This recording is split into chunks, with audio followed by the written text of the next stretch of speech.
नमस्कार मेरे प्यारे भाइयों, मैं हूं अनुज और आप सुन रहे हैं हॉरर कहानी, वो भी मेरी जुबानी।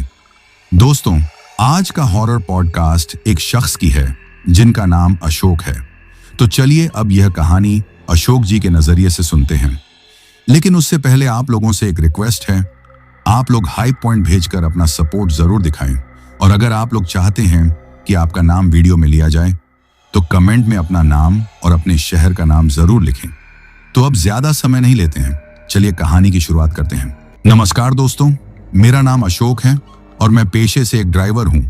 पर आज जो कहानी मैं आपको सुनाने जा रहा हूं वो मेरे किसी काम से जुड़े सफर की नहीं, बल्कि मेरे अपने परिवार के साथ हुए एक ऐसे भयानक वाक्य की है जिसने हमारी जिंदगी को हमेशा के लिए बदल कर रख दिया। उस रात के बारे में सोचकर आज भी मेरी रूह कांप जाती है और आंखों के सामने वही मंजर घूमने लगता है। ये बात है आज से लगभग 7 साल पहले की। गर्मियों की छुट्टियां शुरू हो चुकी थीं और मेरे बच्चे रोहन और प्रिया काफी दिनों से कहीं बाहर घूमने जाने की जिद कर रहे थे। रोहन उस वक्त 15 साल का था और प्रिया 10 की। दोनों का स्कूल बंद था और घर में बैठे बैठे ऊब चुके थे। मेरी पत्नी सुनीता भी चाहती थी कि हम सब कहीं घूम आए। काम के सिलसिले में मैं तो अक्सर गाड़ी लेकर शहरों के चक्कर काटता रहता था, लेकिन परिवार के साथ एक लंबा टूर किए हुए हमें करीब 3 साल हो गए थे।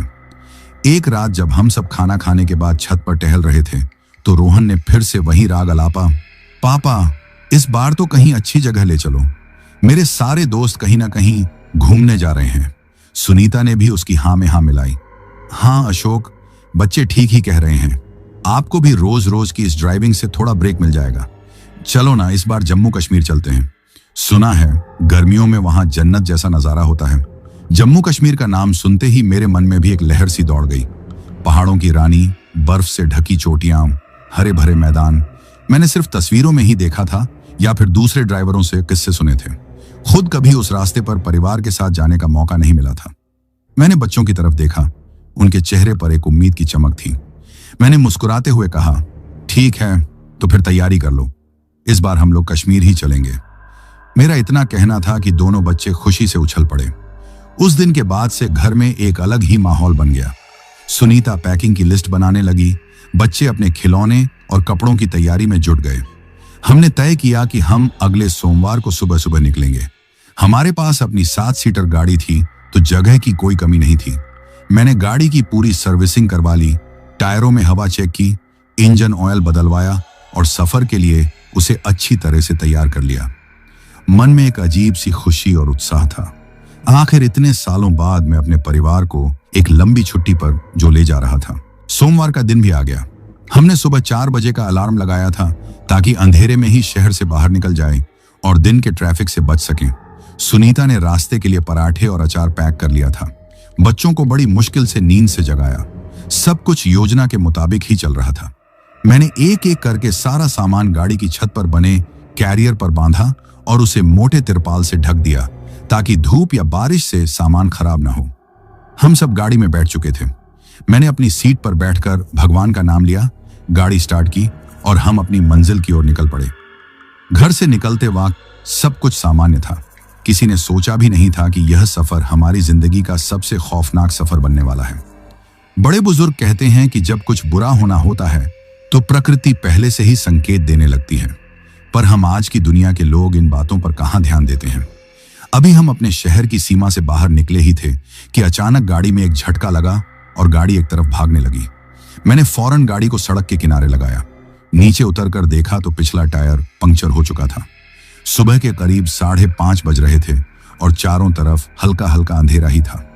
सुनीता ने गाड़ी से उतरते हुए चिंता भरे स्वर में कहा, अशोक ये क्या हुआ, निकलते ही पंक्चर हो गया, ये तो अपशकुन है। मैंने उसे तसल्ली देते हुए कहा, अरे सुनीता, तुम भी किन बातों को लेकर बैठ जाती हो, ये सब पुरानी बातें हैं। टायर है, सड़क पर चल रहा है, पंक्चर तो हो ही सकता है, इसमें अपशकुन वाली क्या बात है। तुम बच्चों को लेकर गाड़ी में ही बैठो, मैं 15-20 मिनट में टायर बदल देता हूं। मेरे पास स्टेपनी और जैक पाना सब कुछ था। मैंने फटाफट जैक लगाकर गाड़ी उठाई और पंक्चर टायर को बदलकर स्टेपनी लगा दी। इसमें करीब आधा घंटा लग गया। जब मैं हाथ मुंह धोकर वापस ड्राइवर सीट पर बैठा तो सुनीता का चेहरा अभी भी उतरा हुआ था। वो बार बार यही कह रही थी, मुझे ठीक नहीं लग रहा, घर से निकलते ही ऐसा होना। मैंने उसकी बात को हंसी में टालते हुए कहा, अरे कुछ नहीं होता, अब देखो सब ठीक है, चलो अब देर नहीं करते। मैंने गाड़ी आगे बढ़ा दी। दिन चढ़ने लगा था और हम हाईवे पर अपनी रफ्तार से बढ़ रहे थे। बच्चे पीछे अपनी ही दुनिया में मगन थे। मैं और सुनीता पुरानी बातें करते, गाने सुनते हुए सफर का आनंद ले रहे थे। दोपहर तक हम एक अच्छे से ढाबे पर रुके, खाना खाया और फिर से अपनी मंजिल की ओर बढ़ चले। पूरा दिन हमारा सफर में ही बीता। शाम होते होते हम पंजाब पार करके जम्मू की सीमा की तरफ बढ़ रहे थे। जैसे जैसे शाम ढल रही थी, मौसम भी अपना रंग बदलने लगा था। आसमान में काले काले बादल घिर आए थे और ठंडी हवाएं चलने लगी थी। मुझे अंदाजा हो गया था कि आगे मौसम खराब मिलने वाला है। पहाड़ों में शाम के बाद ड्राइविंग वैसे भी थोड़ी जोखिम भरी हो जाती है और ऊपर से बारिश का डर। मैंने गाड़ी की रफ्तार थोड़ी बढ़ा दी ताकि हम रात होने से पहले किसी सुरक्षित शहर या कस्बे में पहुंचकर होटल ले लें। लेकिन शायद किस्मत को कुछ और ही मंजूर था। अभी हम एक सुनसान हाईवे पर ही थे कि अचानक बूंदाबांदी शुरू हो गई, जो देखते ही देखते मूसलाधार बारिश में बदल गई। वाइपर अपनी पूरी तेजी से चल रहे थे, फिर भी सामने का रास्ता मुश्किल से ही साफ नजर आ रहा था। सड़क पर गाड़ियां भी इक्का दुक्का ही दिख रही थीं। रात के करीब 9 बज चुके थे। बच्चे भी अब तक जाग चुके थे और बाहर के माहौल को देखकर थोड़े सहमे हुए थे। सुनीता ने घबराहट में कहा, अशोक, अब आगे जाना ठीक नहीं है। आसपास कोई होटल या रुकने की जगह दिखे तो गाड़ी रोक लीजिए। इस तूफान में गाड़ी चलाना खतरनाक है। मुझे भी उसकी बात सही लग रही थी। शरीर बुरी तरह से थक चुका था।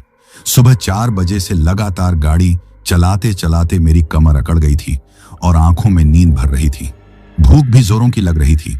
मैंने कहा, हाँ सुनीता, मैं भी यही सोच रहा हूं, बस कोई ढंग की जगह दिख जाए। हम धीरे धीरे गाड़ी आगे बढ़ा रहे थे। हमारी नजरें सड़क के दोनों ओर किसी ढाबे या होटल के बोर्ड को तलाश रही थीं, लेकिन उस सुनसान सड़क पर दूर दूर तक कुछ भी नजर नहीं आ रहा था। बारिश की वजह से माहौल और भी भयानक लग रहा था। बिजली कड़कने की आवाज से बच्चे डरकर एक दूसरे से चिपक गए थे। तकरीबन 20-25 किलोमीटर और आगे चलने के बाद सड़क पर एक मोड़ आया। जैसे ही मैंने गाड़ी मोड़ी, दूर हमें कुछ टिमटिमाती हुई रंग बिरंगी बत्तियां दिखाई दी। उन बत्तियों को देखकर हम सबके मन में एक उम्मीद की किरण जागी। रोहन उत्साहित होकर बोला, पापा वो देखिए, लगता है कोई ढाबा है। मैंने भी उस तरफ गौर से देखा। हाँ, वो एक ढाबा ही लग रहा था। बारिश के बावजूद वहां काफी चहल पहल नजर आ रही थी। कई ट्रक और कारें उसके बाहर खड़ी थीं और अंदर से लोगों के शोर की हल्की हल्की आवाज आ रही थी।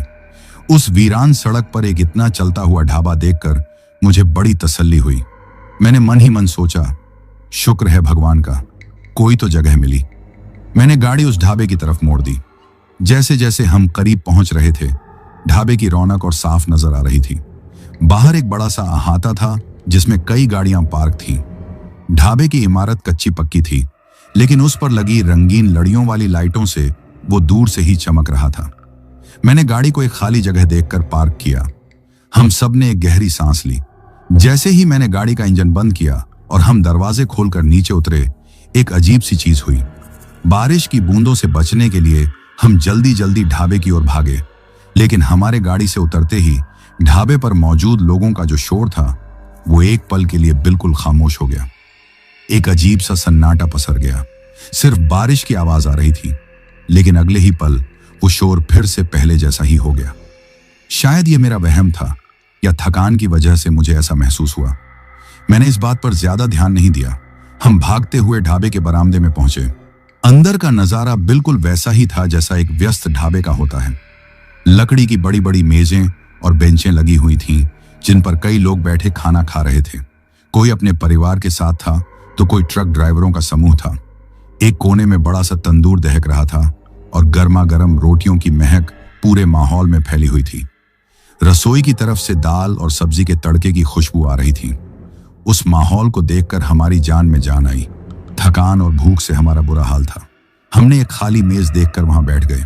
प्रिया और रोहन भी अब खुश लग रहे थे। कुछ ही देर में एक आदमी हमारी मेज के पास आया। उम्र करीब 50 के आसपास होगी। लंबा कद, चेहरे पर हल्की दाढ़ी और आंखों में एक अजीब सी गंभीरता थी। उसने एक सादा कुर्ता पजामा पहना हुआ था। क्या लेंगे साहब? उसने एक भारी आवाज में पूछा। मैंने मेनू देखने के लिए इधर उधर देखा, पर कोई मेनू कार्ड नहीं था। मैंने कहा, जो भी अच्छा बना हो ले आइए। दाल, कोई सब्जी, चावल और गर्मा गर्म रोटी। मीट मुर्गा भी है, बहुत बढ़िया बना है आज, उसने सपाट चेहरे से कहा। मैं और सुनीता शाकाहारी थे, तो मैंने मना कर दिया। नहीं, हम लोग सब्जी रोटी ही खाएंगे। वो आदमी बिना कुछ कहे सिर हिलाकर रसोई की तरफ चला गया। मैंने देखा उसकी पत्नी जैसी दिखने वाली एक औरत रसोई में काम कर रही थी और उनकी एक बेटी जो करीब रोहन की उम्र की ही होगी, लोगों को पानी और सलाद परोस रही थी। एक सामान्य ढाबा चलाने वाला परिवार लग रहा था। हम इंतजार करने लगे। उस वक्त हमें भूख इतनी लगी थी कि हम किसी भी चीज पर ज्यादा गौर नहीं कर रहे थे। हमारा ध्यान बस खाने पर था। प्रिया बार बार पूछ रही थी, पापा खाना कब आएगा? करीब 10 मिनट बाद वो लड़की हमारी मेज पर स्टील की थालियां और गिलास रख कर गई। उसके बाद उसका पिता यानी ढाबे का मालिक खुद खाने की बाल्टियां लेकर आया। उसने हमारी थालियों में दाल, एक मिली जुली सब्जी और चावल परोसे। साथ ही वो लड़की गर्मा गर्म रोटियों की टोकरी रखकर चली गई। खाने की खुशबू से ही हमारी भूख और बढ़ गई। हमने बिना एक पल गंवाए खाना शुरू कर दिया।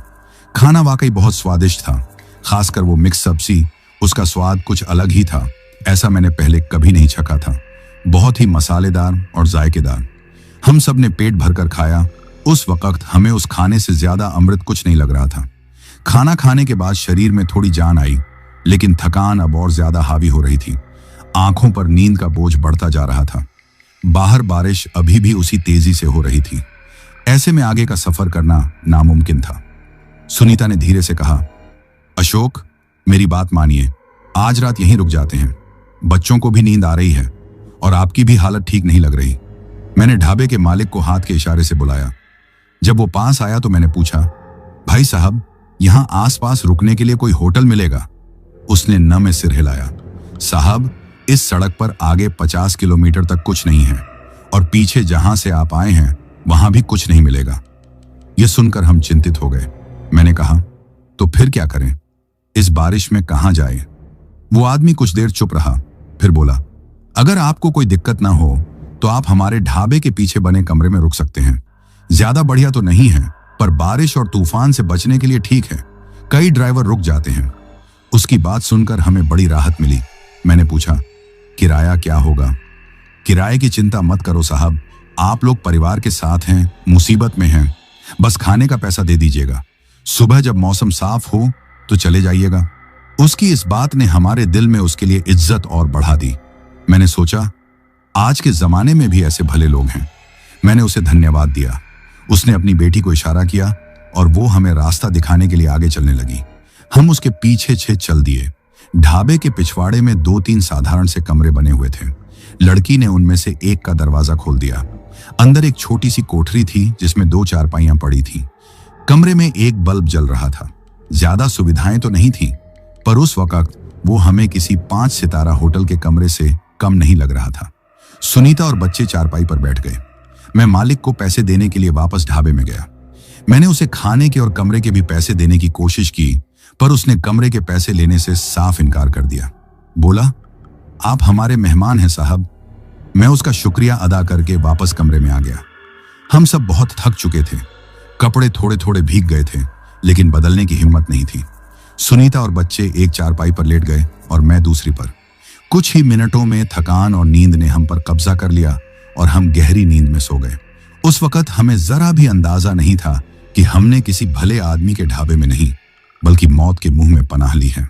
चारपाई पर लेटते ही नींद ने मुझे इस तरह अपनी आगोश में ले लिया था जैसे मैं महीनों से सोया न हूं। कोई सपना नहीं, कोई ख्याल नहीं, बस एक गहरा काला अंधियारा था। न जाने कितने घंटे बीते। जब मेरी आंख खुली तो कमरे में घुप अंधेरा था। बाहर बारिश की आवाज अब नहीं आ रही थी। उसकी जगह एक अजीब, दिल को दहला देने वाली खामोशी ने ले ली थी। मेरा सिर भारी हो रहा था और मुंह ऐसा सूख रहा था मानो रेगिस्तान में भटक गया हूं। एक अजीब सी न बुझने वाली प्यास मेरे गले में कांटों की तरह चुभ रही थी। मैंने उठने की कोशिश की, लेकिन मेरा शरीर जैसे मेरा अपना नहीं था। एक अजीब सी सुस्ती और भारीपन ने मुझे जकड़ रखा था। मैंने बगल वाली चारपाई की तरफ देखा। सुनीता और दोनों बच्चे एक दूसरे से सटे हुए सो रहे थे। उनकी सांसों की धीमी आवाज उस खामोशी में भी एक अजीब सा डर पैदा कर रही थी। उनकी नींद भी सामान्य नहीं लग रही थी। वो भी मेरी ही तरह किसी गहरे नशे में डूबे हुए लग रहे थे। मैंने अपनी पानी की बोतल टटोली जो मैंने गाड़ी से निकालकर कमरे में रखी थी। वो खाली थी। प्यास इतनी तेज थी कि मुझसे एक पल भी और बर्दाश्त नहीं हो रहा था। मैंने सोचा, ढाबे में कहीं ना कहीं पानी तो होगा ही। मैं बहुत ही आहिस्ता से चारपाई से उतरा ताकि कोई आवाज न हो और बच्चों की नींद न टूटे। मेरे पैर जमीन पर पड़ते ही एक ठंडी सिरहन मेरे शरीर में दौड़ गई। मैंने धीरे से कमरे का दरवाजा खोला और बाहर झांका। पिछवाड़े में सिर्फ एक पीला बल्ब जल रहा था जिसकी रोशनी भी बहुत मध्यम थी। बारिश पूरी तरह से रुक चुकी थी, लेकिन हवा में अभी भी ठंडक और नमी थी। चारों तरफ एक अजीब सी वीरानी छाई हुई थी। वो शोर शराबा, वो लोगों की भीड़, वो गाड़ियों का आना जाना, सब कुछ गायब था। ऐसा लग रहा था जैसे मैं किसी और ही दुनिया में आ गया हूं। मेरा दिल जोर जोर से धड़कने लगा। मैंने खुद को तसल्ली दी, शायद बारिश रुकने के बाद सब लोग अपने अपने घर चले गए होंगे। ट्रक वाले भी अपना सफर पूरा करने निकल गए होंगे। लेकिन मेरा मन इस तर्क को मानने को तैयार नहीं था। इतनी जल्दी एक भरा पूरा ढाबा इतना वीरान कैसे हो सकता है? प्यास से मेरा हाल बेहाल था। मैंने हिम्मत करके कदम आगे बढ़ाए और ढाबे के मुख्य हिस्से की तरफ चला। जैसे ही मैं पिछवाड़े से निकलकर उस बरामदे में आया जहां शाम को इतनी रौनक थी, मेरी आंखें हैरत से फटी रह गईं। वहां एक भी मेज या बेंच नहीं थी। पूरा बरामदा खाली था, मानो यहां कभी कोई बैठा ही ना हो। वो चमकती हुई रंगीन लड़ियां बुझी पड़ी थीं। एक कोने में जो तंदूर दहक रहा था, वहां अब सिर्फ राख का ढेर था जो बारिश के पानी से गीला हो चुका था। अब मेरा डर यकीन में बदलने लगा था। कुछ तो बहुत ज्यादा गड़बड़ थी। मैंने कांपते हुए नजरों से पार्किंग एरिया की तरफ देखा। वो जगह जो शाम को ट्रकों और कारों से खचाखच भरी हुई थी, अब पूरी तरह से खाली थी। सिर्फ हमारी गाड़ी वहां अकेली खड़ी थी। उस वीरान और अंधेरी रात में अपनी गाड़ी को वहां अकेला खड़ा देखकर मेरे अंदर एक खौफ की लहर दौड़ गई। वो सारी भीड़, वो लोग, वो गाड़ियां, क्या वो सब मेरा वहम था? क्या हम किसी चलते फिरते ढाबे पर नहीं बल्कि किसी भुतही जगह पर आ गए थे? इन्हीं ख्यालों में डूबा हुआ मैं पानी की तलाश में आगे बढ़ा। रसोई के पास एक कोने में मुझे एक पुराना लोहे का हैंडपंप नल दिखाई दिया। उस पर काई जमी हुई थी। उसे देखकर लग रहा था जैसे सालों से इस्तेमाल न हुआ हो। फिर भी प्यास के मारे मैंने उसी की तरफ कदम बढ़ा दिए। जैसे ही मैं नल के पास पहुंचा, मुझे एक अजीब सी गंध महसूस हुई। कच्ची सीली हुई मिट्टी और किसी चीज के सड़ने की मिली जुली गंध। मैंने उसे नजरअंदाज किया और नल का हैंडल पकड़ा। हैंडल बहुत ठंडा और जंग लगा हुआ था। मैंने पूरी ताकत से उसे चलाना शुरू किया। पहले तो सिर्फ सूखी आवाज आई, फिर कुछ देर बाद एक गड़गड़ाहट के साथ नल से कुछ तरल पदार्थ निकलना शुरू हुआ। अंधेरे में मुझे उसका रंग साफ दिखाई नहीं दिया। मैंने सोचा कि शायद शुरू में पाइप से गंदा पानी आ रहा है। प्यास के मारे मैं इतना बेताब था कि मैंने, आप देखा ना था, अपनी दोनों हथेलियों को जोड़कर नल के नीचे लगा दिया। जैसे ही वो तरल मेरी हथेली पर गिरा, वो मुझे सामान्य पानी से ज्यादा गाढ़ा और चिपचिपा महसूस हुआ। मैंने उसे मुंह के पास ले जाने के लिए हाथ बढ़ाया ही था कि तभी आसमान में कहीं दूर बिजली कड़की। उस एक पल की रोशनी में जो मैंने अपनी हथेली में देखा, उसे देखकर मेरी आत्मा तक कांप गई। मेरी हथेली में पानी नहीं था, वो गाढ़ा काला खून था। एक अनजानी चीख मेरे गले में ही घुट कर रह गई। मैंने झटके से अपनी हथेलियां झटक दी। मेरे हाथ खून से सने हुए थे। मैं घबराकर कुछ कदम पीछे हट गया और जमीन पर गिर पड़ा। मेरी सांसें तेज हो गईं और पूरा शरीर कांपने लगा। मैंने फिर से उस नल की तरफ देखा। उसे अब भी धीरे धीरे वही काला खून टपक रहा था जो नीचे जमीन पर जमा होकर एक छोटा सा तालाब बना रहा था। मैं समझ नहीं पा रहा था कि यह क्या हो रहा है। यह कोई भयानक सपना था या हकीकत। मैं अभी इस सदमे से उभरा भी नहीं था कि मुझे रसोई के अंदर से कुछ आवाज आई। किसी चीज को चबाने और घसीटने की आवाज, एक गीली खुरचने जैसी घिनौनी आवाज। वो आवाज सुनकर मेरे रोंगटे खड़े हो गए। शाम को जिस रसोई से खाने की लजीज खुशबू आ रही थी, अब उसी जगह से मौत की आहट सुनाई दे रही थी। डर के मारे मेरा शरीर जम सा गया था, लेकिन एक भयानक सच को जानने की उत्सुकता मुझे उस तरफ खींच रही थी। मैं घुटनों के बल पर बिना कोई आवाज किए धीरे धीरे उस रसोई के दरवाजे की तरफ बढ़ा, जिसका एक पल्ला थोड़ा सा खुला हुआ था। जैसे जैसे मैं करीब पहुंच रहा था, उस सड़न की गंध और तेज होती जा रही थी। अब मुझे उस गंध के साथ कच्चे मांस की महक भी आ रही थी। मैंने कांपते हुए हाथों से दरवाजे को सहारा दिया और उस छोटी सी दरार से अंदर झांका। अंदर का मंजर देखकर मेरे पैरों तले जमीन खिसक गई। मेरी आंखों ने जो देखा उस पर यकीन करना नामुमकिन था। रसोई के बीचों बीच जमीन पर ढाबे का मालिक, उसकी पत्नी और उसकी बेटी बैठे हुए थे। उनके सामने कोई आग नहीं जल रही थी जैसा कि एक सामान्य रसोई में होता है, बल्कि वो एक मध्यम सी रोशनी में बैठे थे जो शायद किसी लालटेन से आ रही थी। और वो खाना नहीं खा रहे थे। वो जमीन पर पड़े एक इंसानी शरीर को नोच नोच कर खा रहे थे। मालिक के हाथ में एक इंसान का कटा हुआ हाथ था जिसे वो किसी जानवर की तरह अपने पैने दांतों से फाड़ रहा था। उसकी पत्नी एक तरफ बैठी शरीर के किसी और हिस्से से मांस के लोथड़े निकालकर चबा रही थी। और वो लड़की, वो भोली भाली दिखने वाली लड़की जिसकी उम्र मेरे बेटे रोहन के बराबर थी, वो अपनी उंगलियों से किसी की आंखें निकालकर अपने मुंह में रख रही थी। उनके चेहरे अब वो नहीं थे जो मैंने शाम को देखे थे। उनकी आंखें अंधेरे में लाल अंगारों की तरह चमक रही थीं और उनके मुंह से खून टपक रहा था। उनके खाने का तरीका इतना वहशी और घिनौना था कि मेरी अंतरात्मा तक हिल गई। तभी मुझे उस मिक्स सब्जी का स्वाद याद आया। वो अजीब सा, जरूरत से ज्यादा जायकेदार स्वाद। मेरे पेट में एक मरोड़ उठी और मुझे उल्टी करने का मन हुआ। मुझे यह समझने में एक पल भी नहीं लगा कि शाम को हमें जो स्वादिष्ट खाना परोसा गया था वो क्या था। हम लोगों ने, मेरे बच्चों ने, हम सब ने इंसानी मांस खाया था। यह ख्याल आते ही मेरे दिमाग ने काम करना बंद कर दिया। मैं एक चीख मारना चाहता था लेकिन मेरे गले से आवाज नहीं निकल रही थी। मेरा पूरा शरीर पसीने से भीग गया था और मैं एक मूर्ति की तरह जड़ हो गया था। तभी उस आदमी ने मांस का एक टुकड़ा चबाते हुए अपनी गर्दन घुमाई और सीधा उस दरवाजे की दरार की तरफ देखा जहां से मैं झांक रहा था। एक पल के लिए हमारी नजरें मिली। उसकी आंखों में कोई भाव नहीं था, न गुस्सा न हैरत, बस एक ठंडा खालीपन था, जैसे कोई शिकारी अपने अगले शिकार को देख रहा हो। उसने अपने खून से सने होठों पर जबान फिराई और एक हल्की घिनौनी मुस्कान दी। वो एक पल मेरे लिए सदियों जैसा था। उस मुस्कान ने मेरे अंदर जमे हुए डर को तोड़ दिया। अब मेरे दिमाग में सिर्फ एक ही बात थी, किसी भी तरह अपने परिवार को यहां से जिंदा बाहर निकालना है। मैं बिना एक पल घंवाए उल्टे पैरों दबे पांव वहां से पीछे हटा। हर कदम पर मुझे लग रहा था कि वो दरवाजा खुलेगा और वो दरिंदा मेरे पीछे भागेगा। मैं किसी तरह वापस अपने कमरे तक पहुंचा। मेरा दिल किसी ट्रेन के इंजन की तरह धड़क रहा था। मैंने कांपते हुए हाथों से दरवाजा अंदर से बंद किया और कुंडी लगा दी। मैं दीवार से पीठ लगाकर जमीन पर बैठ गया और हाँफने लगा। अब क्या करूं? कैसे जगाऊं सबको? अगर मैंने शोर मचाया तो वो लोग यहां ना आ जाएंगे। मैंने हिम्मत जुटाई और सुनीता की चारपाई के पास गया। वो अभी भी उसी गहरी बेहोशी जैसी नींद में थी। मैंने उसे धीरे से हिलाया। सुनीता, सुनीता उठो। कोई हरकत नहीं हुई। अब मेरे सब्र का बांध टूट रहा था। मैंने उसे जोर जोर से झिंझोड़ना शुरू कर दिया। मैं उसके कान में फुसफुसाया, सुनीता, भगवान के लिए उठो, हमें यहां से अभी निकलना है, हम बहुत बड़ी मुसीबत में हैं। मेरी घबराहट और मेरे कांपते हुए हाथों को महसूस करके शायद उसकी नींद टूटी। उसने भारीपन से अपनी आंखें खोली। क्या हुआ अशोक? सोने दो ना। सोने का वक्त नहीं है, मैंने लगभग दांत पीसते हुए कहा। मैंने जो देखा है वो तुम सोच भी नहीं सकती। बस चुपचाप उठो और बच्चों को जगाओ। एक शब्द भी मुंह से मत निकालना। मेरी आवाज में जो खौफ था उसे देखकर सुनीता भी डर गई। वो फौरन उठ बैठी। क्या हुआ है बताइए तो।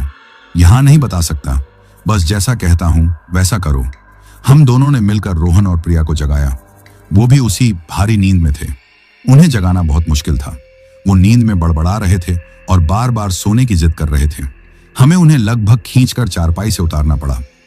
वो दोनों पूरी तरह होश में नहीं थे, बस हमारी पकड़ में लड़खड़ाते हुए खड़े थे। मैंने दरवाजे पर कान लगाकर बाहर की आहट लेने की कोशिश की। कोई आवाज नहीं थी। एक जानलेवा सन्नाटा। मैंने अपनी गाड़ी की चाबी जेब से निकाली और उसे अपनी मुट्ठी में भींच लिया। मैंने अपनी उंगली होठों पर रखकर सबको चुप रहने का इशारा किया और धीरे से दरवाजे की कुंडी खोली। अब हमारी जिंदगी का सबसे मुश्किल इम्तिहान शुरू होने वाला था। हमें उस भुतही जगह से, उन आदमखोर दरिंदों के बीच से होकर अपनी गाड़ी तक पहुंचना था। सिर्फ 50 गज की दूरी, लेकिन वो 50 गज हमें 50 किलोमीटर जितने लंबे और खतरनाक लग रहे थे। मैंने दरवाजा खोला और बाहर झांका। सब कुछ शांत था। मैंने एक एक करके सबको बाहर निकाला। हम चारों एक दूसरे का हाथ पकड़े अपनी सांसों को रोके हुए उस अंधेरे में अपनी गाड़ी की तरफ बढ़ रहे थे, हर पल इस डर में कि कब वो रसोई का दरवाजा खुलेगा और हमारी यह खामोश भागदौड़ एक खूनी अंत में बदल जाएगी। दरवाजे के बाहर की दुनिया एक खामोश कब्रगाह जैसी लग रही थी। हर तरफ मौत का सन्नाटा पसरा था। मैंने सबको एक दूसरे का हाथ कसकर पकड़ने का इशारा किया। हम चारों एक परछाई की तरह बिना आवाज किए उस कोठरी से बाहर निकले। हमारा लक्ष्य सामने खड़ी हमारी गाड़ी थी, जो उस अंधेरे में एक उम्मीद की छोटी सी किश्ती की तरह लग रही थी। हर कदम एक इम्तिहान था। जमीन पर पड़ी सूखी पत्तियों की चरमराहट भी उस सन्नाटे में किसी धमाके जैसी लग रही थी। प्रिया, जो अभी भी नींद के आगोश में थी, एक दो बार लड़खड़ाई। मैंने और सुनीता ने उसे कसकर पकड़ लिया ताकि वो गिर न पड़े। मेरी नजरें बार बार उस रसोई के दरवाजे की तरफ जा रही थीं, जहां मैंने उस खौफनाक मंजर को देखा था। मेरे जहन में बार बार वो लाल आंखें और खून से सने चेहरे घूम रहे थे। मुझे लग रहा था कि किसी भी पल वो दरवाजा टूटेगा और वो दरिंदे हम पर झपट पड़ेंगे। मेरे कान कोई भी छोटी से छोटी आहट सुनने के लिए तैयार थे। मुझे अपनी और सुनीता की तेज सांसों की आवाज भी कानों में हथौड़ों की तरह बज रही थी। रोहन, जो अब तक शायद स्थिति की गंभीरता को थोड़ा बहुत समझ चुका था, चुपचाप अपनी मां का हाथ पकड़े चल रहा था। उसकी आंखों में डर साफ झलक रहा था। वो 50 गज की दूरी तय करने में हमें शायद सदियां लग गईं। आखिरकार हम अपनी गाड़ी के पास पहुंच गए। अब असली चुनौती थी गाड़ी का दरवाजा खोलना। मैंने अपनी जेब से रिमोट वाली चाबी निकाली। मेरे हाथ इतने कांप रहे थे कि चाबी कई बार मेरी उंगलियों से फिसलते फिसलते बची। मैंने एक गहरी सांस ली और अनलॉक का बटन दबाया। 2 बार हुई। वो छोटी सी आवाज उस जानलेवा खामोशी में ऐसी लगी जैसे किसी ने बंदूक चला दी हो। हम सब एक पल के लिए पत्थर के बन गए। मैंने अपनी सांस रोक ली और उस रसोई के दरवाजे की तरफ देखा। कोई हरकत नहीं हुई। मैंने वक्त बर्बाद नहीं किया। जल्दी अंदर बैठो, मैंने फुसफुसाते हुए कहा। सुनीता ने प्रिया को पिछली सीट पर धकेला। रोहन भी फुर्ती से अंदर घुस गया। सुनीता के बैठने के बाद मैं जल्दी से ड्राइवर सीट पर बैठा और दरवाजा बंद कर लिया। गाड़ी के अंदर आकर हमें एक पल के लिए लगा जैसे हम किसी सुरक्षित कवच में आ गए हों, लेकिन मैं जानता था कि खतरा अभी टला नहीं था। मैंने कांपते हुए हाथों से चाबी इग्निशन में लगाई। मेरे पूरे शरीर का खून जैसे जम सा गया था। प्लीज भगवान, एक बार में स्टार्ट हो जाना, मैंने मन ही मन प्रार्थना की। मैंने चाबी घुमाई। इंजन ने सिर्फ एक घिनौनी घिसटने वाली आवाज की और बंद हो गया। मेरा दिल मेरे मुंह में आ गया। सुनीता ने घबराकर मेरी तरफ देखा। क्या हुआ? चुप रहो, मैंने लगभग चीखते हुए कहा। मैंने फिर से चाबी घुमाई। वही नतीजा। अब मेरे माथे पर पसीना आ गया था। बाहर पूरी तरह खामोशी थी। क्या उन्होंने हमारी आवाज नहीं सुनी, या शायद वो हमें जानबूझकर यह मौका दे रहे थे हमारे डर से खेलने के लिए? तभी वो हुआ जिसका मुझे डर था। रसोई का दरवाजा एक जोरदार धमाके के साथ खुला। मैंने और सुनीता ने एक साथ उस तरफ देखा। हमारी हेडलाइट्स बंद थीं, लेकिन उस ढाबे के पीले बल्ब की मध्यम रोशनी में हमें 3 साए बाहर निकलते हुए दिखाई दिए। वो ढाबे का मालिक, उसकी पत्नी और बेटी थे, लेकिन वो इंसानों की तरह नहीं चल रहे थे। वो अजीब तरह से झुके हुए थे। उनके हाथ जमीन से बस कुछ ही इंच ऊपर थे। वो जानवरों की तरह एक अजीब लड़खड़ाती हुई चाल से हमारी तरफ बढ़ रहे थे। उनकी आंखों की जगह अब 2 लाल अंगारे दहक रहे थे, जो उस अंधेरे में किसी शैतान की आंखों की तरह चमक रहे थे। अशोक, जल्दी कीजिए, सुनीता की आवाज में अब दहशत थी। मैंने तीसरी बार अपनी आंखों को बंद करके भगवान का नाम लेकर पूरी ताकत से चाबी घुमाई और इंजन एक जोरदार दहाड़ के साथ स्टार्ट हो गया। इंजन की आवाज ने उस रात के सन्नाटे को चीर कर रख दिया। अब लुका छिपी का खेल खत्म हो चुका था। उन तीनों सायों ने जैसे ही इंजन की आवाज सुनी, उनकी चाल बदल गई। वो अब चारों हाथ पैरों पर किसी जंगली जानवर की तरह अविश्वसनीय तेजी से हमारी गाड़ी की तरफ दौड़ पड़े। उनकी रफ्तार किसी भी इंसान के लिए नामुमकिन थी। मैंने बिना एक पल गंवाए गाड़ी को रिवर्स गियर में डाला और एक्सीलरेटर पर पूरा पैर रख दिया। टायर गीली मिट्टी में चीख उठे और गाड़ी झटके के साथ पीछे की तरफ भागी। वो तीनों हम पर झपटने ही वाले थे कि गाड़ी ने रफ्तार पकड़ ली। मैं गाड़ी को मोड़कर हाईवे की तरफ भगाने लगा। पीछे से आ रही घुरघुराने और गुर्राने की आवाजें दिल दहला रही थीं। अचानक गाड़ी की पिछली खिड़की पर एक जोरदार आवाज हुई। प्रिया जोर से चीख पड़ी। मैंने रियर व्यू मिरर में देखा। वो लड़की वो आदमखोर लड़की शीशे पर अपने दोनों हाथ पटक रही थी। उसका चेहरा शीशे से चिपका हुआ था। उसका मुंह किसी दरिंदे की तरह खुला हुआ था और उसके नुकीले दांत साफ दिख रहे थे। उसकी लाल आंखें नफरत और भूख से जल रही थीं। वो मंजर इतना खौफनाक था कि एक पल के लिए मेरे हाथ पैर सुन्न पड़ गए। सुनीता ने पीछे मुड़कर देखा और उसकी चीख निकल गई, हटाओ इसे, अशोक, भगाओ गाड़ी। मैंने स्टीयरिंग व्हील को जोर से घुमाया, गाड़ी लहराई और वो लड़की झटके से नीचे गिर पड़ी। मैंने एक्सीलरेटर से पैर नहीं हटाया। हम किसी तरह उस कीचड़ भरे अहाते से निकलकर हाईवे पर आ गए। मैंने गाड़ी को उसकी अधिकतम रफ्तार पर दौड़ा दिया। मैंने रियर व्यू मिरर में आखिरी बार देखा। वो तीनों अब सड़क के बीचों बीच खड़े थे। वो दौड़ नहीं रहे थे, बस खड़े होकर हमें जाते हुए देख रहे थे। हमारी गाड़ी की लाल बैकलाइट्स की रोशनी में उनके चेहरे और भी भयानक लग रहे थे। वो सिर्फ हमें देख रहे थे, जैसे कह रहे हों, जाओ, कहां तक जाओगे? ये ख्याल मेरे लिए उनकी दौड़ से भी ज्यादा डरावना था। गाड़ी के अंदर अब तक मौत का सन्नाटा पसरा हुआ था, लेकिन जैसे ही हम उस जगह से काफी दूर निकल आए, भावनाओं का बांध टूट गया। प्रिया और रोहन पिछली सीट पर एक दूसरे से चिपक कर रो रहे थे। सुनीता का पूरा शरीर कांप रहा था। क्या था वो? अशोक, कौन थे वो लोग? उसने हिचकियों के बीच पूछा। मैं क्या जवाब देता? कैसे बताता कि हम अभी अभी आदमखोरों के चंगुल से बचकर आए हैं? कैसे बताता कि हमने जो खाना खाया था, मैं उस सच को जबान पर लाने की हिम्मत नहीं कर पा रहा था। वो इंसान नहीं थे सुनीता, मैंने कांपती आवाज में कहा। वो कोई और ही चीज थी, कोई शैतान, कोई बला।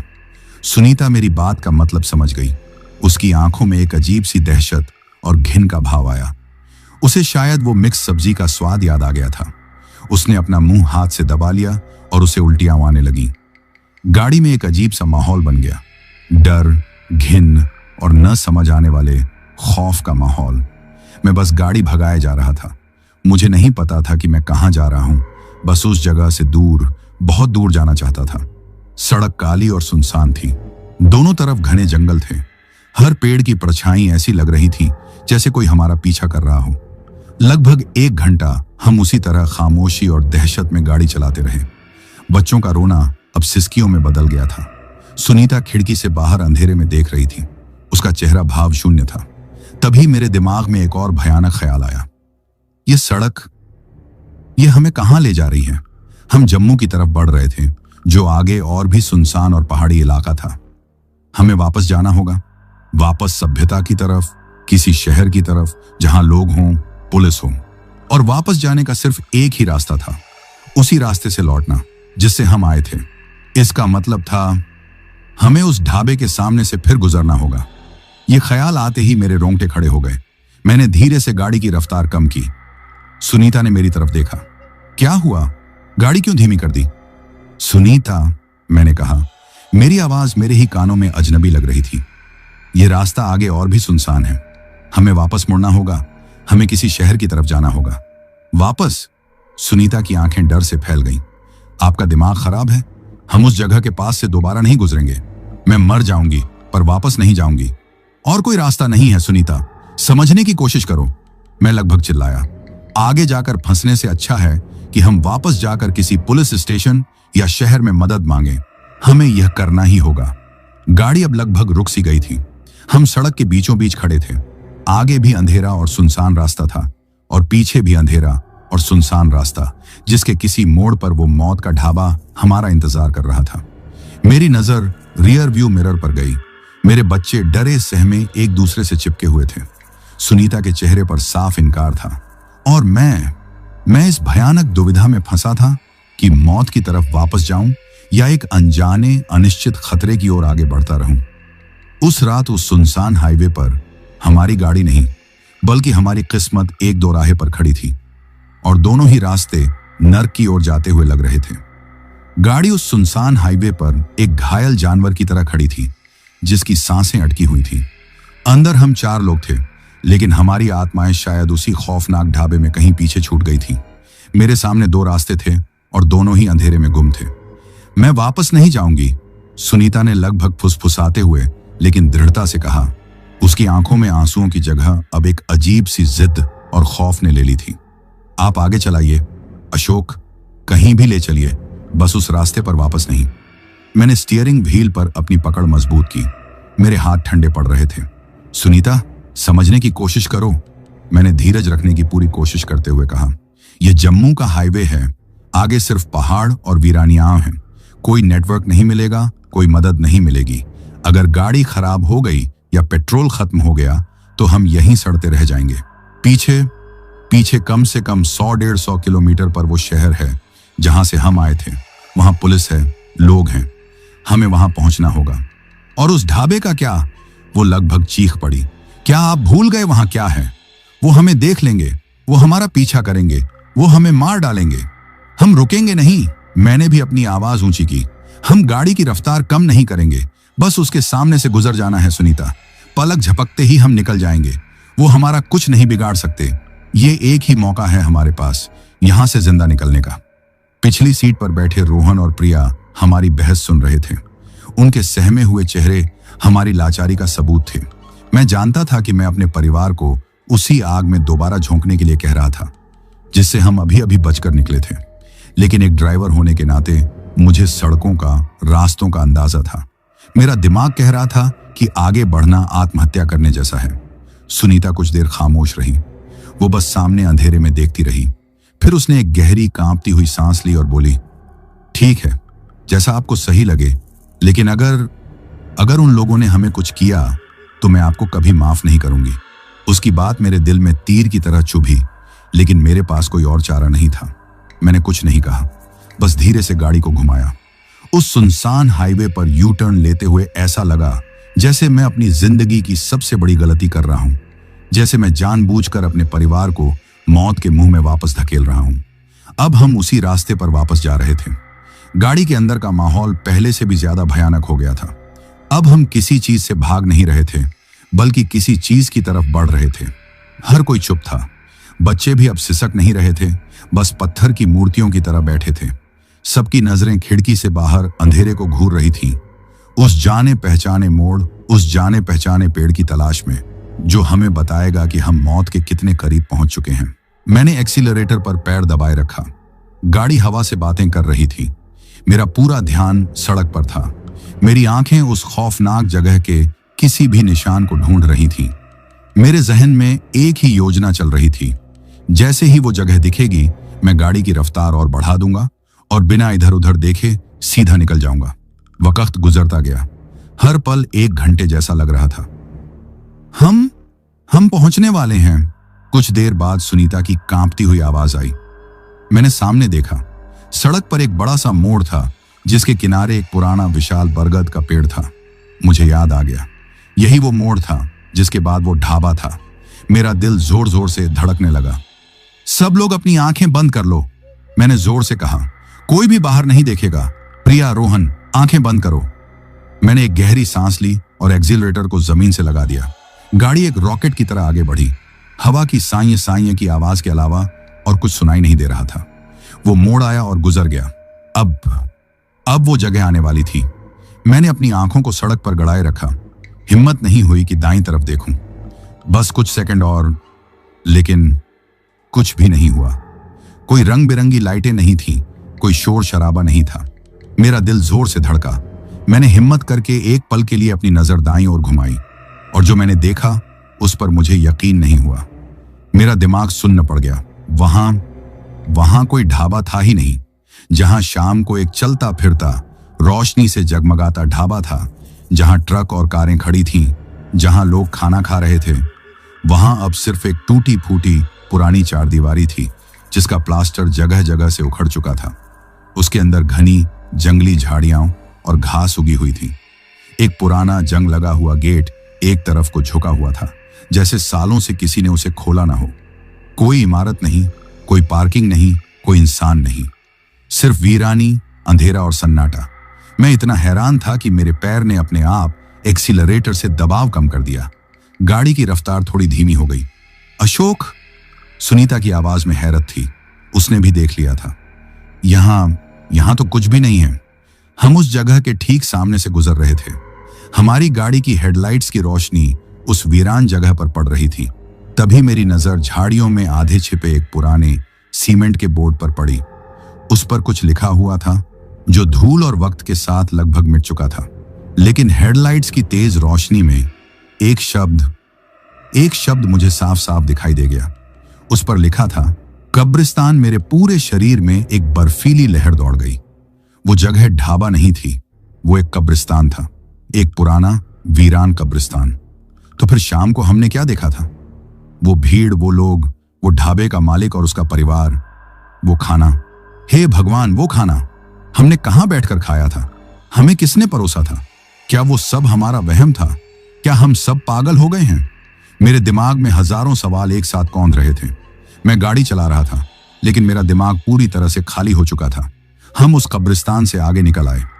वो एक कब्रिस्तान था। सुनीता, मैंने टूटी हुई आवाज में कहा। सुनीता ने कोई जवाब नहीं दिया।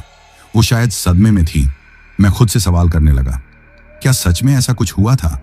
कहीं थकान और भूख की वजह से हम सब ने कोई भयानक सपना तो नहीं देख लिया?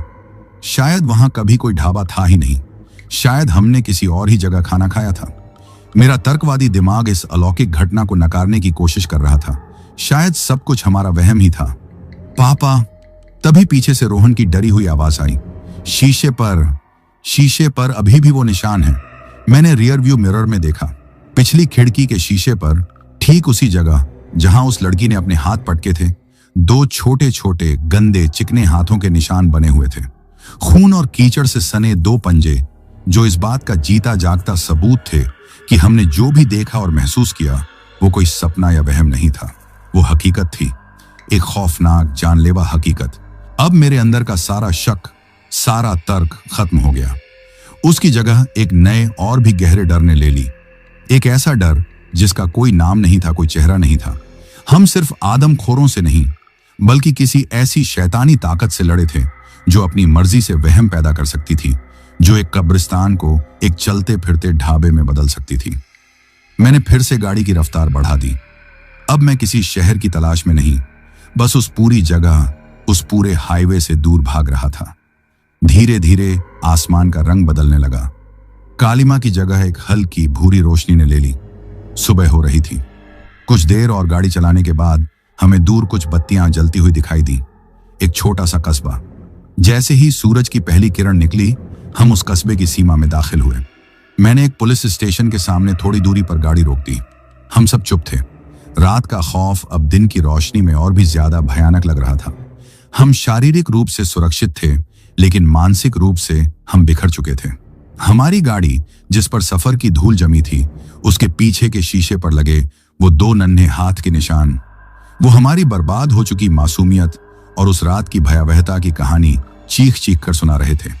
तत्काल खतरा खत्म हो गया था, लेकिन असली डरावना सपना, उन सवालों का, उस याद का और उस घिनौने एहसास का तो अब शुरू हुआ था। सुबह की पहली किरणें कस्बे को धीरे धीरे जगा रही थीं। लोग अपनी दुकानों के शटर उठा रहे थे। कोई चाय की टपरी पर खड़ा अखबार पढ़ रहा था और बच्चे स्कूल के लिए तैयार हो रहे थे। दुनिया अपनी रफ्तार से चल रही थी, मानो पिछली रात कुछ हुआ ही ना हो।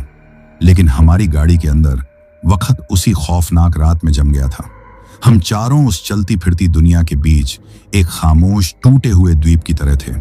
पुलिस स्टेशन की इमारत हमारे सामने थी, एक उम्मीद, एक सहारा। लेकिन मेरे पैर गाड़ी से नीचे उतरने की हिम्मत नहीं कर पा रहे थे। चलिए ना अशोक, सुनीता ने एक बेजान आवाज में कहा।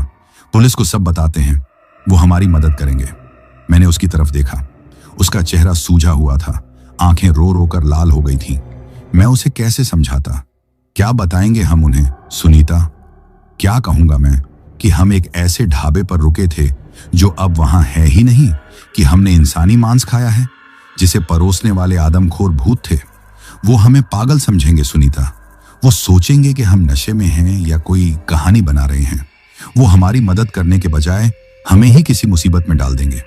तो फिर क्या करें? हम ऐसे ही बैठे रहेंगे? उसकी आवाज में अब हताशा थी। मेरी नजर गाड़ी के रियर व्यू मिरर पर गई, जहां पिछली खिड़की पर बने वो दो हाथ के निशान अब सुबह की रोशनी में और भी ज्यादा साफ और भयानक दिख रहे थे। मैं जानता था कि हमें किसी से भी मिलने से पहले, कुछ भी करने से पहले इस सबूत को मिटाना होगा। यह निशान सिर्फ हमारी गाड़ी पर नहीं, हमारी आत्मा पर लगा एक दाग था, लेकिन दुनिया को दिखाने के लिए इसे साफ करना जरूरी था। तुम लोग गाड़ी में ही बैठो, मैंने कहा और दरवाजा खोलकर बाहर निकला। कई दिनों बाद मेरे पैर जमीन पर पड़े, लेकिन उनमें जान नहीं थी। मैंने गाड़ी की डिक्की खोली और पानी की एक बोतल और एक पुराना कपड़ा निकाला। मेरे हाथ कांप रहे थे जब मैंने उस शीशे को छुआ। मैंने कपड़े को गीला किया और उस निशान पर रगड़ने लगा। वो चिकना खूनी दाग आसानी से नहीं छूट रहा था।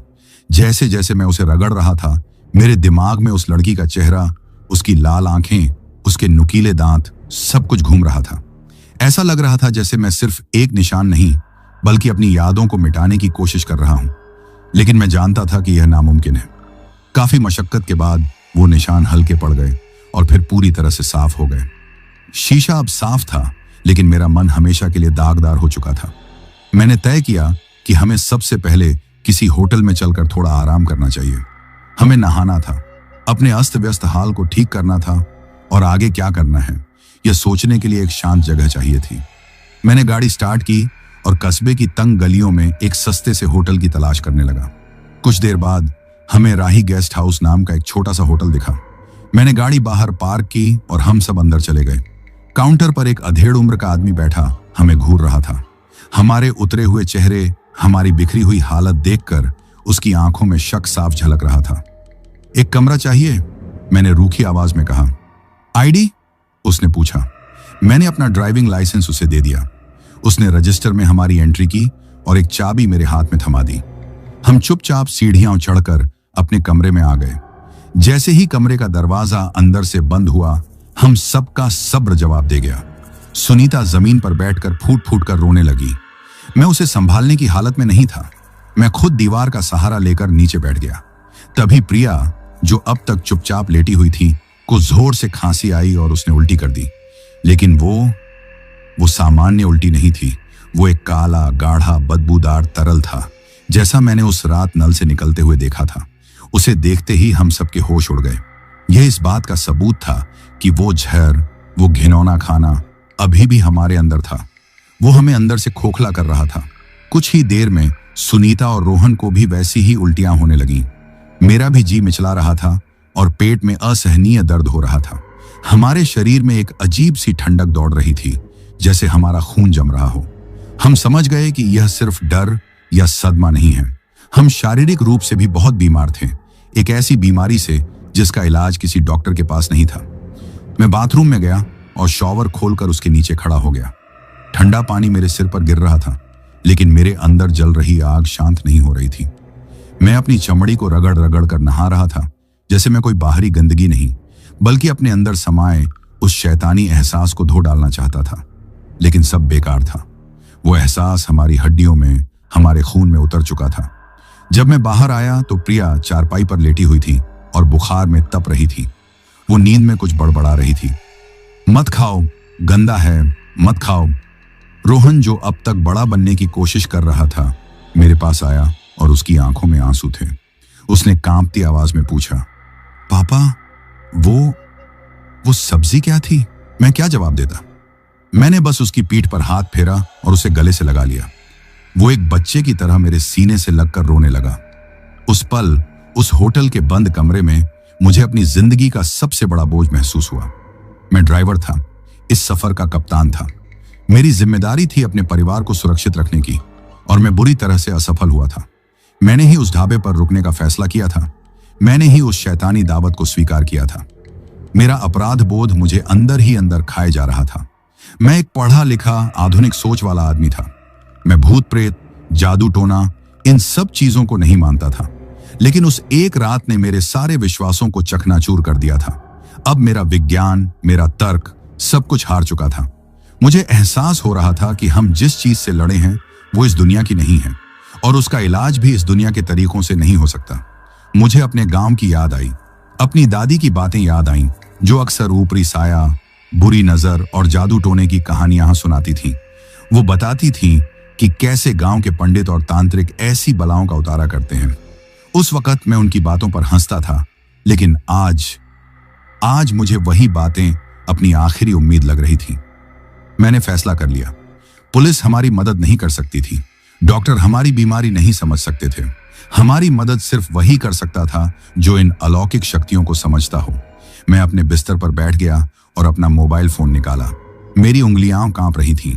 मैंने कॉन्टैक्ट लिस्ट खोली और एक पुराना नंबर ढूंढने लगा। मेरे गांव के पंडित जी का नंबर, पंडित दीनानाथ। वो मेरे पिता के दोस्त थे और इन मामलों के जानकार माने जाते थे। मुझे नंबर मिल गया।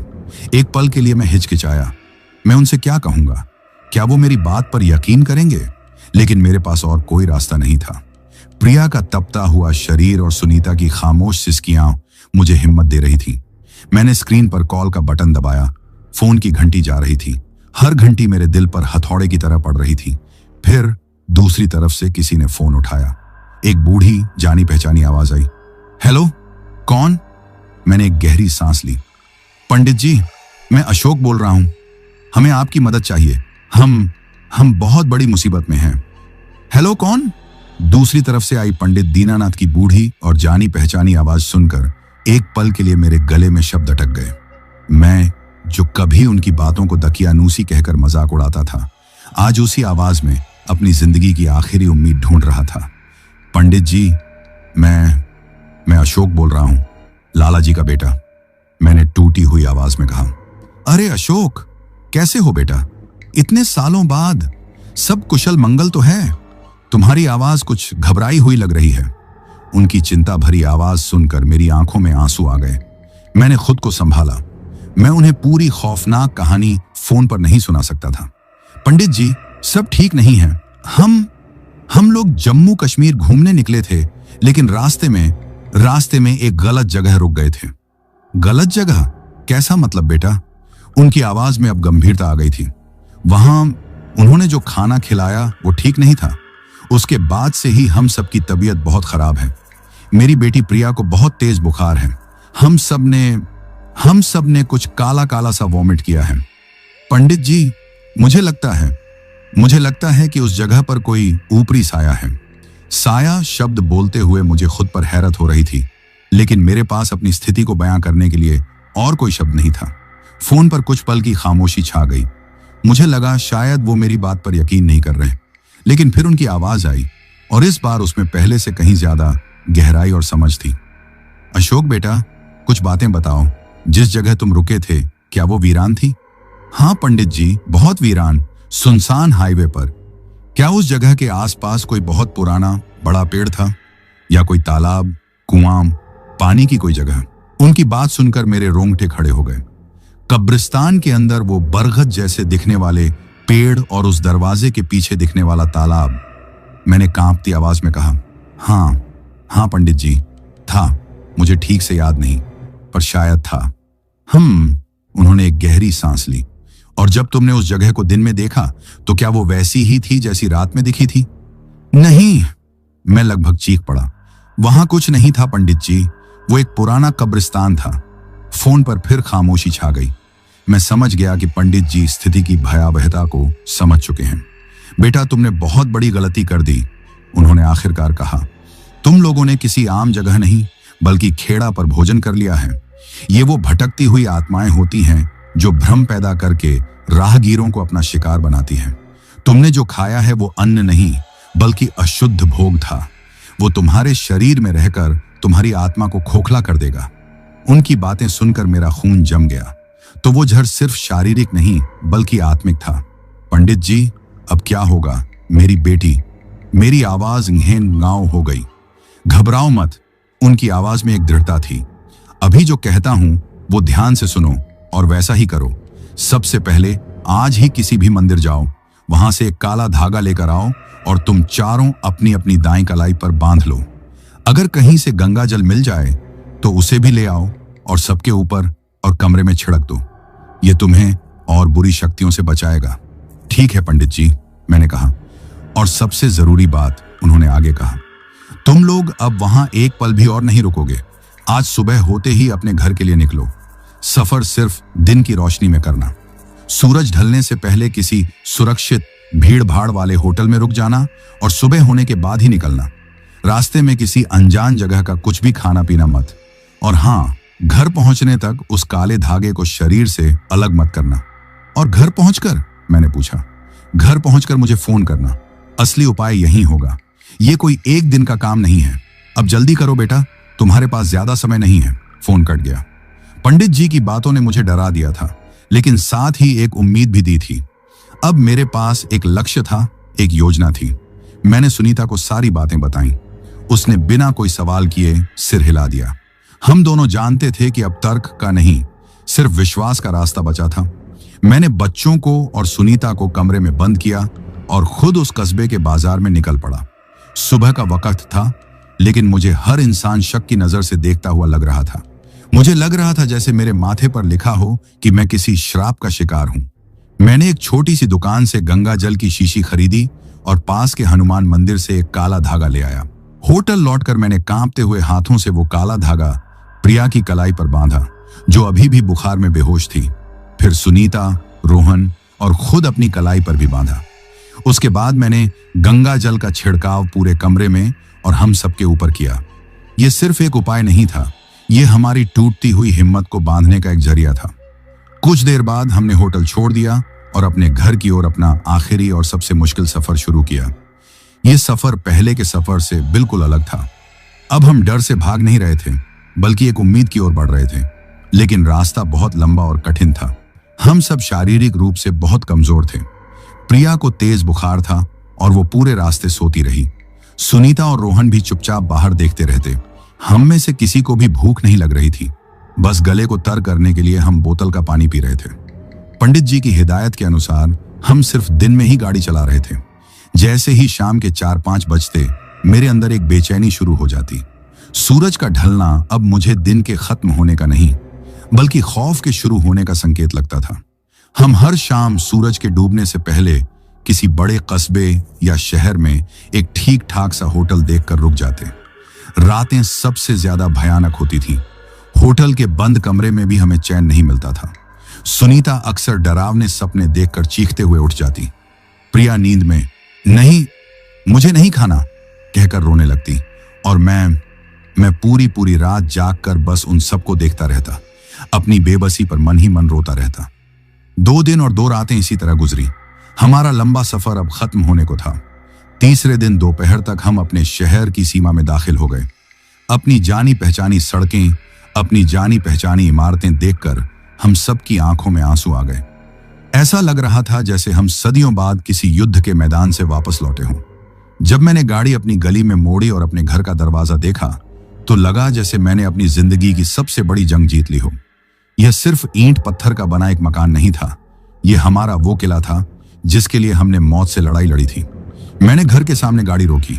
हम सब लड़खड़ाते हुए कदमों से गाड़ी से उतरे और घर का दरवाजा खोला। अपने घर के अंदर कदम रखते ही इतने दिनों का बनाया हुआ सब्र, हिम्मत सब कुछ जवाब दे गया। हम चारों वहीं दरवाजे पर ही एक दूसरे से लिपटकर फूट फूट कर रोने लगे। सफर खत्म हो गया था, लेकिन मैं जानता था कि यह अंत नहीं है। मैंने खुद को संभाला, परिवार को अंदर बिठाया और पंडित दीनानाथ को फोन किया। पंडित जी, हम घर पहुंच गए हैं। दूसरी तरफ से उनकी गंभीर आवाज आई। अच्छा किया बेटा, अब कोई भी घर से बाहर एक कदम नहीं रखेगा जब तक मैं ना कहूं।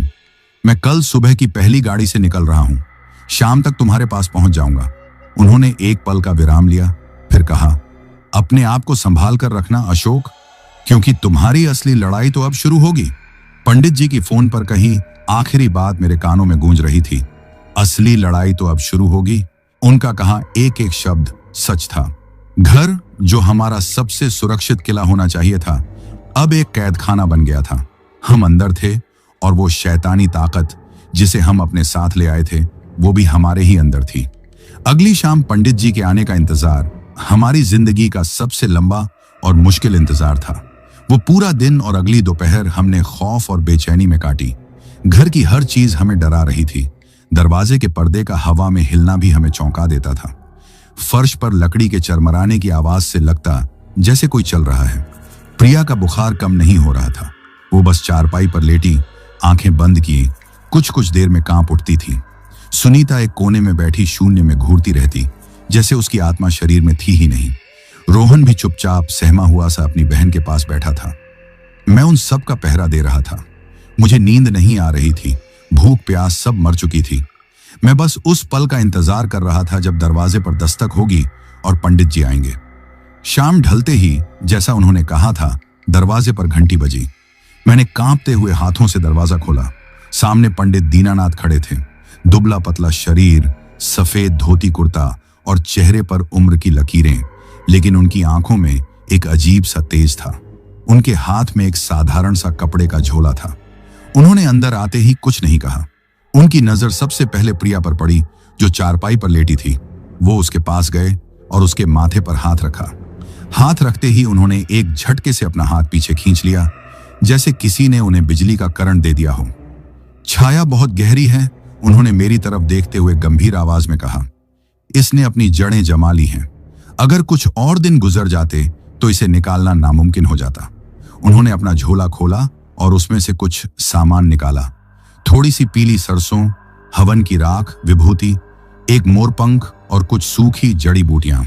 अशोक, इस कमरे को खाली करो, बीच में एक दरी बिछा दो, उन्होंने आदेश दिया। मैंने और रोहन ने मिलकर फटाफट कमरे का सामान हटाया और बीच में एक पुरानी दरी बिछा दी। पंडित जी ने अपनी उंगली से हवन की राख लेकर उस दरी के चारों तरफ एक गोला सुरक्षा घेरा बना दिया। तुम चारों इस गोले के अंदर बैठ जाओ, उन्होंने कहा। कुछ भी हो जाए, इस गोले से बाहर एक कदम मत रखना, यह तुम्हारी रक्षा करेगा। हम चारों डरे सहमे उस घेरे के अंदर बैठ गए। पंडित जी खुद घेरे के बाहर हमारे सामने पालथी मारकर बैठ गए। उन्होंने अपनी आंखें बंद की और कुछ मंत्रों का जाप करना शुरू कर दिया। पहले तो सब सामान्य था, लेकिन जैसे जैसे उनके मंत्रों का जाप तेज होता गया, कमरे का माहौल बदलने लगा। कमरे में अचानक एक अजीब सी ठंडक भर गई, जबकि बाहर गर्मियों की रात थी। बल्ब जो ठीक ठाक जल रहा था, अचानक टिमटिमाने लगा। पंडित जी के मंत्रोच्चार और तेज हो गए। तभी प्रिया, जो अब तक शांत लेटी थी, अचानक बेचैनी से करवटें बदलने लगी। वो रो नहीं रही थी, बल्कि उसके गले से एक अजीब घुरघुराने जैसी आवाज निकल रही थी, जो किसी बच्चे की नहीं हो सकती थी। सुनीता भी बुरी तरह से कांपने लगी, जैसे उसे कड़ाके की ठंड लग रही हो। उसके दांत आपस में किटकिटा रहे थे। मैं और रोहन भी एक अजीब से दबाव और भारीपन को महसूस कर रहे थे, जैसे कोई अदृश्य शक्ति हमें जमीन में धकेल रही हो। ओम जयंती मंगला काली भद्रकाली कपालिनी। पंडित जी की आवाज अब और भी बुलंद हो गई थी। वो सिर्फ मंत्र नहीं पढ़ रहे थे, वो किसी चीज को ललकार रहे थे, उसे आदेश दे रहे थे। तभी प्रिया उठकर बैठ गई। उसकी आंखें खुली थीं, लेकिन वो हमें नहीं देख रही थी। वो खाली थी और उनमें एक घिनौनी शैतानी मुस्कान थी। नहीं जाऊंगी, उसके मुंह से एक भारी मर्दाना आवाज निकली। ये सब मेरे हैं, मेरे शिकार हैं। सुनीता और मैं डर के मारे पत्थर हो गए। वो मेरी बेटी नहीं थी, उसके अंदर कोई और बोल रहा था। पंडित जी ने अपनी आंखें खोली। उनकी आंखों में लाल डोरे तैर रहे थे। तुझे जाना होगा पिशाच, वो गरजे। ये शरीर, यह आत्मा तेरी नहीं है, तुझे इसे छोड़ना होगा। यह कहते हुए उन्होंने मुट्ठी भर पीली सरसों उठाई, उस पर कुछ फूंक मारी और उसे प्रिया के ऊपर फेंक दिया। जैसे ही वो सरसों के दाने प्रिया के शरीर पर पड़े, वो ऐसे चीखी जैसे किसी ने उस पर खौलता हुआ तेल डाल दिया हो। वो चीख किसी इंसान की नहीं थी। उसने अपने नाखूनों से अपने ही चेहरे को खरोंचना शुरू कर दिया। मैंने और सुनीता ने उसे पकड़ने की कोशिश की, लेकिन उसके छोटे से शरीर में किसी जानवर जैसी ताकत आ गई थी। पंडित जी लगातार मंत्र पढ़ते रहे और बीच बीच में विभूति हम सब पर फेंकते रहे। हर बार जब वो राख हम पर पड़ती, हमारे अंदर एक जलन सी होती और फिर वो काली उल्टी हमारे मुंह से बाहर आ जाती। ये एक शुद्धिकरण था, एक दर्दनाक शुद्धिकरण। हमारे शरीर के अंदर का जहर बाहर निकल रहा था। यह लड़ाई करीब 2 घंटे तक चली। हम सब थक कर चूर हो चुके थे। कमरा एक अजीब सी बदबू और नकारात्मक ऊर्जा से भर गया था। अंत में पंडित जी उठे और उन्होंने मोरपंख का गुच्छा उठाया। वो उसे प्रिया के सिर से पैर तक फिराते हुए जोर जोर से कोई आखिरी शक्तिशाली मंत्र बोलने लगे। तभी कमरे की खिड़कियां और दरवाजे, जो कसकर बंद थे, एक जोरदार धमाके के साथ अपने आप खुल गए। एक बर्फीली हवा का झोंका पूरे कमरे से गुजरा और बल्ब एक झटके के साथ बुझ गया और फिर सब कुछ शांत हो गया। एक गहरा सुकून भरा सन्नाटा। कुछ देर बाद जब मैंने मोबाइल की टॉर्च जलाई तो देखा कि प्रिया बेहोश होकर मेरी गोद में पड़ी थी। उसके चेहरे पर अब वो शैतानी मुस्कान नहीं, बल्कि एक मासूमियत थी। सुनीता का कांपना बंद हो गया था और वो भी थक कर मेरे कंधे पर सिर रखकर सो गई थी। पंडित जी जमीन पर पसीने से लथपथ बैठे थे। उनकी सांसें तेज चल रही थीं। चली गई, उन्होंने थकी हुई आवाज में कहा। बड़ी ही जिद्दी और ताकतवर थी। तुम लोग बाल बाल बचे हो। उस रात सालों बाद हम सब एक गहरी सपनों रहित नींद सोए। अगली सुबह जब हम उठे तो शरीर में दर्द था, लेकिन वो अंदर की ठंडक और भारीपन जा चुका था। प्रिया का बुखार पूरी तरह से उतर गया था। पंडित जी ने हमें बताया वो कोई एक आत्मा नहीं थी, बल्कि उस कब्रिस्तान में दफन कई अतृप्त आत्माओं का एक समूह था, जो राहगीरों को अपना शिकार बनाकर अपनी शक्ति बढ़ाता था। तुमने जो खाना खाया था वो उन कब्रों से निकली सड़ी गली चीजों और अशुद्ध मांस का बना था, जिसे भ्रम से स्वादिष्ट बना दिया गया था। उन्होंने हमें कुछ और उपाय बताए, घर में एक बड़ी पूजा की और कुछ ताबीज दिए। कुछ दिन बाद वो वापस अपने गांव चले गए। आज इस बात को 7 साल हो गए हैं। हमारी जिंदगी पटरी पर तो लौट आई है, लेकिन वो पहले जैसी कभी नहीं हो पाई। हम उस साल जम्मू कश्मीर कभी नहीं गए और शायद अब कभी जाएंगे भी नहीं। उस घटना ने हम पर गहरे जख्म छोड़े हैं। सुनीता आज भी कभी कभी रात में डरकर उठ जाती है। प्रिया को बाहर का कुछ भी खाने से डर लगता है। रोहन, जो अब कॉलेज में है, पहले से ज्यादा चुप और गंभीर हो गया है। और मैंने वो गाड़ी बेच दी। मैं उस गाड़ी को दोबारा चला नहीं पाया। मैंने ड्राइविंग का पेशा भी छोड़ दिया और अब एक छोटी सी दुकान चलाता हूं। हम बच गए, लेकिन उस सफर से पूरी तरह कभी वापस नहीं लौटे। हमारी रूह का एक हिस्सा आज भी उसी सुनसान हाईवे पर, उस कब्रिस्तान में बने उस भुतहे ढाबे में कैद है। अब हम दुनिया को एक अलग नजर से देखते हैं, क्योंकि हम जानते हैं कि इस चलती फिरती सामान्य दिखने वाली दुनिया के पीछे कितने खौफनाक राज छिपे हो सकते हैं। और हम यह भी जानते हैं कि सबसे भयानक राक्षस वो नहीं होते जो जंगलों या वीरानियों में मिलते हैं, बल्कि वो होते हैं जिन्हें आप एक दोस्त समझकर, एक मेजबान समझकर खुद अपने अंदर आने का न्योता दे देते हैं। तो दोस्तों, ये कहानी यही खत्म हुई। अब जिन भाइयों ने अपना नाम वीडियो में कमेंट किया था, उनका नाम लेते हैं। मुकेश भाई राउरकेला से, शानो जी पाटियाला से, कमल जी भाटी तारानगर से, आकाश भाई उत्तर प्रदेश से, सफीक भाई सऊदी अरब से, राजीव भाई दरभंगा बिहार से, निहारिका जी ओडिशा से, राजकुमार भाई गोरखपुर से, गणेश पाठक भाई सूरत से, अंबुज मिश्रा भाई नोएडा उत्तर प्रदेश से, आशु भाई दिल्ली से, अनिल चौहान भाई सिवान बिहार से, मनीष जैन भाई दिल्ली से, सरिता जी उत्तराखंड से, मजीद भाई मालदीव से, विशाल भाई हरदोई से, रॉकी भाई सोनीपत से, विनोद गुरुंग भाई दुबई से, जमशेद खान भाई कराची से, अफसर अली भाई मुरादाबाद से, पुसली भाई थाईलैंड से, आशुतोष त्रिपाठी भाई गोंडा से, यूएस हर्ष तिवारी भाई लोहारी सिरसा प्रयागराज से, मुकेश गुजर भाई भरतपुर राजस्थान से, कबल सिंह भाई पंजाब से, किशोर भाई ग्रेटर नोएडा से, अभिषेक तिर्की भाई छत्तीसगढ़ से, जुल्फिकार भाई दिल्ली से, पन्ना राम कोलायत भाई बीकानेर राजस्थान से,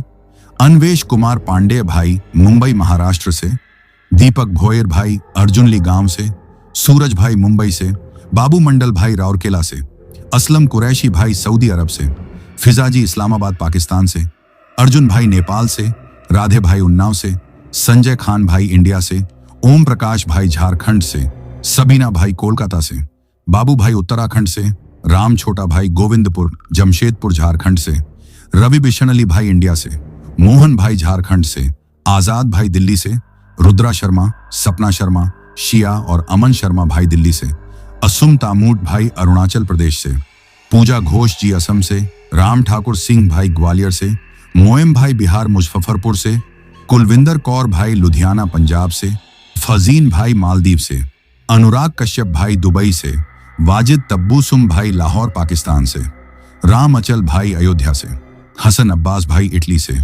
मेहुल वर्मा भाई प्रयागराज से, राहुल भाई ओडिशा से, ऋषभ और राकेश भाई पंजाब से, शहजादी जी सऊदी अरब से, विनीता जी लखनऊ से, गोपाल भाई कोलकाता से, वाजिद तबस्सुम भाई पाकिस्तान से, वसीम अहमद भाई नागपुर महाराष्ट्र से, राम भदौरिया भाई मध्य प्रदेश से, जीवन तमंग भाई काठमांडू नेपाल से, कादिर शिकालगार से, पूरन चंद बालोत्रा भाई राजस्थान से, उर्वशी जी वेस्ट बंगाल दार्जिलिंग से, देवांश भाई ग्वालियर मध्य प्रदेश से, बलबिंदर सिंह भाई राजस्थान से, ओमकार सिंह भाई झारखंड से, बापूनू भाई ओडिशा से, योगपाल पांडे भाई बस्ती से, संतोष कोरबा भाई छत्तीसगढ़ से, रंजीत तिवारी भाई कानपुर से, अविनाश भाई फरीदाबाद से, कमल भाई म्यांमार से, राज मालवीय भाई मध्य प्रदेश से, सरोज भाई ओडिशा से, अवनीत जानवी और मानसी जालंधर पंजाब से, पीहू छावी और जतिन भाई चंडीगढ़ से, लकी राव भाई वाराणसी से,